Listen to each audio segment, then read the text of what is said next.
Assalamualaikum warahmatullahi wabarakatuh. Alhamdulillah, salatu wassalamu ala rasulillah. Sekarang kita mau membahas, menafsirkan surat Al-Mulk, kerajaan ya. Juz 29. Tabarakalladzi maha suci, alladzi Allah biadihil mulku, yang di tangannya kerajaan. Di semua kerajaan itu adalah milik Allah. Wa huwa ala kulli syai'in qadir. Dan Allah maha kuasa atas segala sesuatu. Dalam tafsir Ibnu Katsir, Allah Subhanahu wa taala mengagungkan dirinya yang maha mulia dan memberitahukan bahwa di tangannya lah kekuasaan semua kerajaan. Yakni dialah yang mengatur semua makhluk. Inilah al-mulk ya, artinya menurut apa yang dikehendakinya. Tiada akibat bagi apa yang telah diputuskannya. Kalau dia memutuskan sesuatu, ya tidak ada akibat-akibat dari yang lain.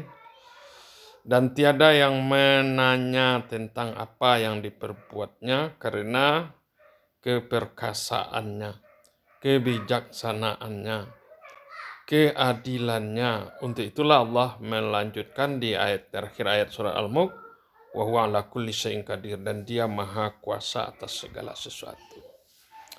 Jadi kekuasaan itu hakikatnya hanya milik Allah. Maka Al-Mulk itu juga salah satu Asmaul Husna yang maknanya maha mengatur semua makhluk. Tiada akibat bagi apa yang telah diputuskannya. Tidak ada yang menanya tentang apa yang diperbuatnya, tidak perlu kita tanya. Kemudian dia maha bijaksana, dia keadilannya, dan itulah Allah maha kuasa atas segala sesuatu. Kemudian di dalam tafsir Jalalain hanya singkat saja, maha suci Allah dari sifat-sifat makhluk. Jadi tabarakalladzi itu maha suci Allah dari sifat-sifat makhluk yang berada dalam pengaturannya. Jadi tidak ada sifat-sifat lemah dari Allah, itu tidak ada. Itulah makna tabaraka, atau di ayat di mana lain subhana. Segala kerajaan, segala kekuasaan dan pengaruh. Jadi maha suci Allah itu artinya maha suci Allah dari sifat-sifat makhluk yang berada dalam pengaturannya, segala kekuasaan dan pengaruhnya. Nah, di dalam tafsir Kemenak memang agak panjang ini pengertian ayat ini. Sama dengan tafsir-tafsir tadi. Ayat ini menerangkan bahwa Allah yang maha suci, yang tiada terhingga rahmatnya, adalah penguasa semua kerajaan dunia yang fana ini dengan segala macam isinya, dan kerajaan akhirat yang terjadi setelah lenyapnya kerajaan dunia. Allah berfirman, dan milik Allah lah kerajaan langit dan bumi dan apa yang ada di antara keduanya. Dia menciptakan apa yang dia kehendaki, dan Allah maha kuasa atas segala sesuatu. Surat Al-Maidah ayat 17. Di ayat lain juga dikatakan segala puji bagi Allah Tuhan seluruh alam yang maha pengasih dan maha penyayang, pemilik hari pembalasan. Surat Al-Fatihah. Allah adalah penguasa kerajaan ini. Hal ini berarti bahwa dialah yang menciptakan seluruh alam ini beserta segala yang terdapat di dalamnya. Dia pula lah yang mengembangkan, menjaga kelangsungan wujudnya, mengatur, mengurus, menguasai, menentukan segala sesuatu yang ada di dalamnya sesuai kehendaknya. Jadi tidak ada yang bisa mengatur Allah. Dialah yang mengatur semuanya. Itulah makna biadihil mulk, Allah yang memiliki kerajaan.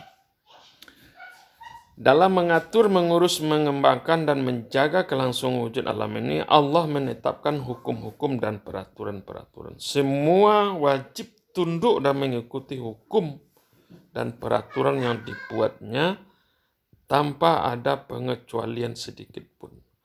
Apa dan siapa saja yang tidak mau tunduk dan patuh serta mengingkari hukum-hukum dan peraturan-peraturan itu pasti akan binasa dan sesana. Jadi dengan Al-Mulk itu lalu Allah membuat aturan-aturan dan kita wajib mengikutinya. Hukum dan peraturan Allah yang berlaku di alam ini ada dua. Pertama, sunnatullah yang berupa hukum dan ketentuan Allah yang berlaku di alam semesta. Ini baik bagi makhluk hidup maupun benda mati. Baik bagi manusia maupun bagi hewan, tumbuh-tumbuhan, dan benda-benda yang tidak penyawa. Baik bagi bumi dan segala isinya maupun bagi seluruh planet-planet yang berada di jagat yang tiada terbatas. Di antara hukum dan peraturan Allah itu ialah api membakar, itu sunnatullah. Air mengalir dari tempat yang tinggi ke tempat yang rendah, hukum Pascal. Dan hukum Archimedes. Manusia hidup memerlukan oksigen, makan dan minum baik berupa makan dan minum jasmani maupun rohani. Manusia adalah makhluk individu dan makhluk sosial. Tiap-tiap planet termasuk bumi mempunyai daya tarik menarik yang berjalan pada garis edarannya. Saya kira begitu penjelasan dari Kementerian Agama tentang tafsir ini sangat panjang sekali. Yang intinya menjelaskan Allah yang maha memiliki kekuasaan membuat aturan dan kita wajib menjalankannya. Tidak perlu protes, dengan loyal, dengan patuh dan taat. Begitu, oleh sebab itu Allah menetapkan sunnatullah untuk mengatur alam ini. Sangat panjang ini, bisa dibaca dalam tafsir Kemenak nanti. Demikianlah tafsir pertama ayat surat Al-Mulk ini.